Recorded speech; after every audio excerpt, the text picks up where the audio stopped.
જય શ્રી કૃષ્ણ। આજે હું બનાવીશ મકાઈના પરોઠા, નીલી મકાઈના ડોડાના પરોઠા। પરોઠા બનાવવા માટે મેં અહીંયા એક વાટકી મેંદાનો લોટ લીધો છે અને તેની અંદર મેં મીઠું નાખ્યું છે સ્વાદ પ્રમાણે, પછી અજમો નાખ્યો છે અને મોણ માટે મેં અહીંયા તેલ લઈ લીધું છે। મોણ નાખીને પછી આપણે તેને સરસ રીતે લોટ બાંધવાનો રહેશે। પહેલે મોણ અને લોટને મિક્સ કરી લઈશું સરસ રીતે, પછી આપણે તેની અંદર પાણી ઉમેરીશું। પાણી ઉમેર્યા પછી તેને સરસ રીતે આપણે ડો તૈયાર કરી લઈશું। હવે આપણો લોટ તૈયાર છે, તો થોડુંક તેલ નાખીને આપણે સરસ રીતે તેને મસળી લઈશું। હવે આપણે તેને 10 મિનિટ માટે રવા દઈશું, ત્યાં સુધી આપણે મકાઈનો માવો બનાવીને તૈયાર કરી લઈશું। મેં અહીંયા એક કઢાઈમાં તેલ ગરમ કરવા મૂક્યું છે।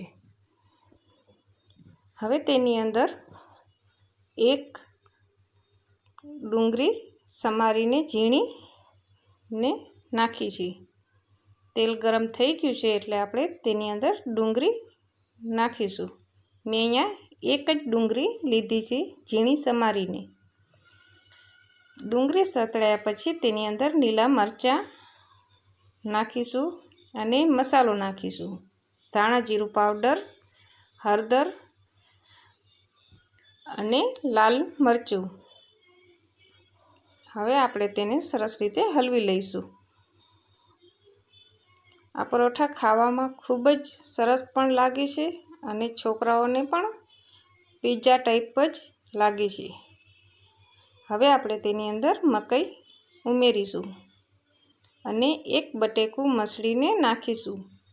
બટેકું નાખવાથી આપણો ડો જે માવો છે તે સરસ રીતે સેટ થઈ જાય। હવે આપણે તેને હલવીને તેની અંદર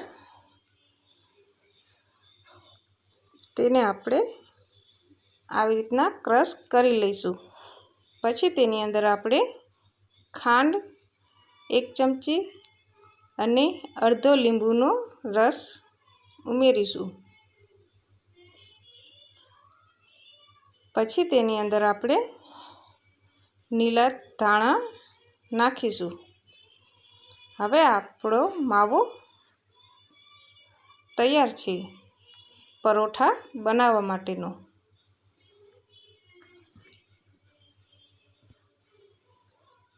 હવે આપણે અહીંયા જે લોટ બાંધ્યો હતો તેને આપણે સરખી રીતે મસળીને લઈ લેવાનો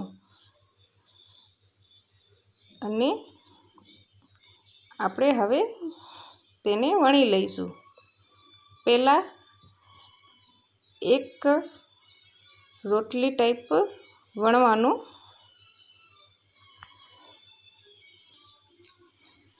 અને પછી એને સાઈડમાં મૂકીને પછી બીજો પણ વણી લેવાનો એ જ રીતે। આપણે આને આલુ પરોઠાના જેમ નથી બનાવવાના, એટલે આપણે તેને 2 રોટલી ટાઈપ વણવાનું, પછી તેની અંદર સ્ટફિંગ ભરવાની। હવે આપણે તેની અંદર જે મકાઈનો બનાવેલો માવો હતો, સ્ટફિંગ હતી, તેને આપણે ભરી લઈશું અને સાઈડમાં આપણે પહેલાં આપણે ચીઝ નાખીશું। જો ચીઝ હોય તો તમે નાખી શકો છો, નકે વાંધો નથી આવતો તોય પણ તેનો સ્વાદ સારો જ આવશે। હવે આપણે કિનારી ઉપર પાણી લગાવી દઈશું।